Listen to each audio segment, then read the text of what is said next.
Hello everyone, I'm Michaela Kathleen, and in this video I'm going to be recommending books about books, because there's nothing better than booky books. So jumping right in, the first one I have is Words in Deep Blue by Cath Crowley. This is a YA romance in which one of the two main characters' family owns a bookshop, and in this bookshop they have like a room specifically for books for people to like leave notes in things. And so our other main character is moving away and she leaves a note in her best friend slash crush's favorite book in this bookshop that his family owns. And this note is confessing her love, and she never ends up hearing back from him before she moves and is very hurt by this. And the book takes place as she's moving back into town and kind of reconnecting with this old best friend slash crush who she's also kind of mad at about his lack of response to her love note. But this is just a book where all of the characters love books. They're leaving notes in books for each other all the time. There's a bookshop. It's honestly the first book I thought of when I thought of doing this video idea.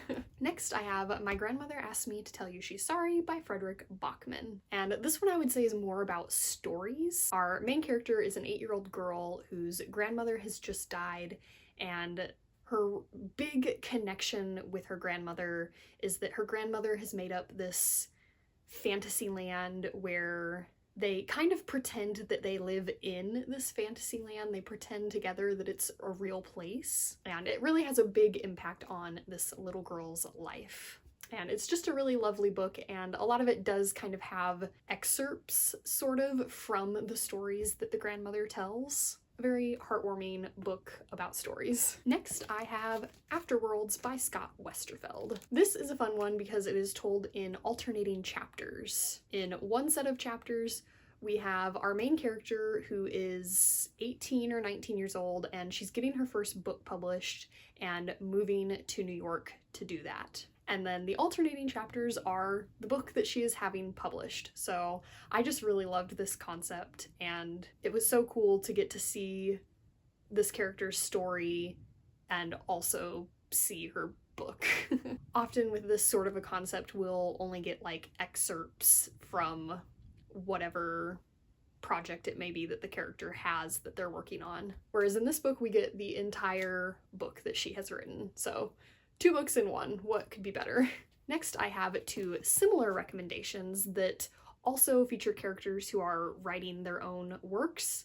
And in this case, we do only get excerpts. But those 2 books are Eliza and Her Monsters by Francesca Zappia and Fangirl by Rainbow Rowell. Fangirl is the one that I read first. I read it many years ago. It is one of my favorite books of all time, and it is about a very introverted girl who's starting her first year of college and is kind of struggling with it because of her introversion. And she's a huge fangirl of a series that's kind of seems to be modeled off of like Harry Potter and Percy Jackson. And our main character is like the biggest fan fiction writer for this series. So a great one if you enjoy fan culture and books, and especially if you're introverted, because you'll really connect with the main character. And then the other one, of course, is Eliza and Her Monsters, which is about a girl who is the author of a webcomic. It's her original work in this case, but she, at the beginning of the book, ends up meeting her biggest fan fiction writer. And once again, our main character is a major introvert, so again, if you're introverted, you're probably gonna connect with her at least on some level. And in this one, I really enjoyed the romance. But also, again, it was full of fan culture and stories. Next, I have a childhood favorite, and that is Inkheart by Cornelia Funk. This was kind of my first ever book about books. This is a fantasy in which our main character's dad, if he reads books aloud, he ends up bringing characters and objects from the books into the real world. And it's led him to have a very complicated life because he can't really control what comes out of the books. So sometimes it's not something that you want to have coming out of the books. And as a major book lover as a kid, this one just really captured my imagination. Next, I have another childhood favorite, and that is Princess Academy by Shannon Hale. This isn't the most obvious book about books book on this list. How many times can I say the word book? But our main character, she lives in this small mountain village where their kind of only source of income is mining this precious stone in the mountain. But in the book, the lowlands, which are much more prosperous, have deemed, the priests of the lowlands have deemed that the next princess is going to come from Mount Eskel, the mountain where our main character lives. And because of this, they set up a princess academy for all of the girls in the village so that they can become proper ladies and be prepared to potentially be a princess. But in the course of going to this academy, the girls learn to read. Nobody in the village knows how to read in this book. And through learning how to read, they're really able to improve their life on the mountain.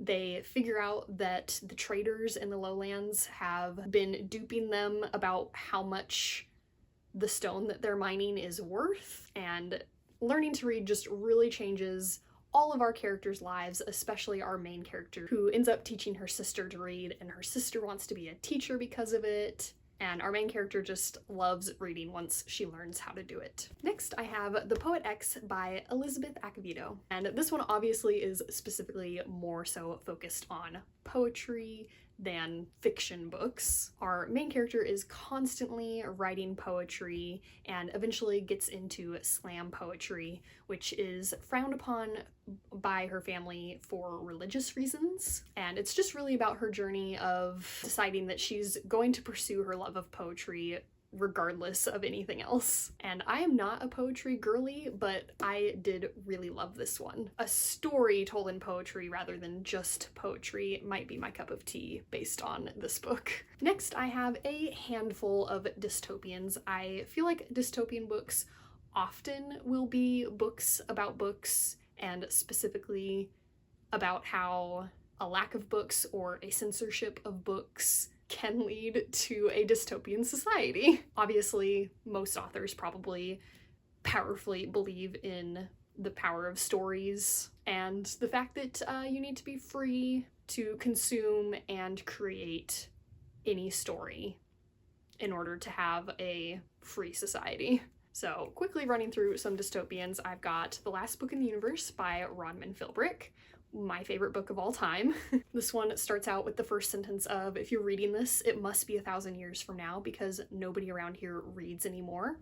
This is a dystopian where reading hasn't been outlawed, it just doesn't exist anymore. In this book, there was a massive earthquake that ruined the planet, and so most of the people in this world are just surviving. But there's also an element of this new invention of mind probes, which essentially shoot a movie straight into your brain, and people are doing that instead of reading, which I would argue, however you get your stories, as long as you're consuming stories, that's what counts. But the next dystopian I have is the classic Fahrenheit 451, which was a mixed bag for me, but the message is still the same. Without books, it's a dystopia real quick. And then finally, of course, The Handmaid's Tale by Margaret Atwood, in which women specifically are prohibited from reading, again, in order to strip them of their freedom. And then after that, I also have a pair of World War II stories, which I think also often will focus on books, because once again, this was a case of a government trying to take away the freedom to read and write whatever you want in order to oppress people. I think dystopia has become such a big popular genre that sometimes people kind of will lump it in with like sci-fi fantasy. It often takes place in the future, which kind of helps push it into the sci-fi category.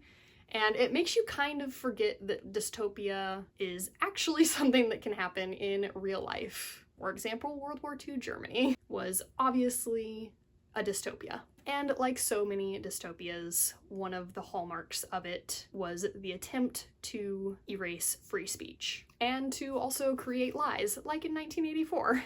So anyways, the first World War II story I have is The Book Thief by Markus Zusak. This is about a German girl who has lost her family and is sent to live with a new family. And the new family, soon after she moves in, also secretly takes in a Jewish man. And in this book, our main character is learning to read for the first time. She's fairly young, and she starts stealing books from the rich house up the street because she falls in love so deeply with reading that she just wants to consume everything. But the most important story that she is consuming is the story that the Jewish man downstairs is secretly writing on the walls for her, and is, of course, his own story, and also the story of Hitler and what he is doing to the country, which Liesl doesn't really fully know about or understand before he writes it for her. But I just love this book so much. It is stories within stories. Our narrator is Death himself, and it is so good. And then the other book I have, this one is a fictional World War II story, but the other one I have is a true World War II story, and that is The Librarian of Auschwitz by Antonio Iturbe. And this is about a girl who was in the Auschwitz concentration camp who was responsible for protecting the very few books that they had managed to smuggle in and use to teach the children. So those were all of my recommendations for books about books. Let me know down below some of your favorite books about books. I hope you enjoyed watching. Remember, words matter.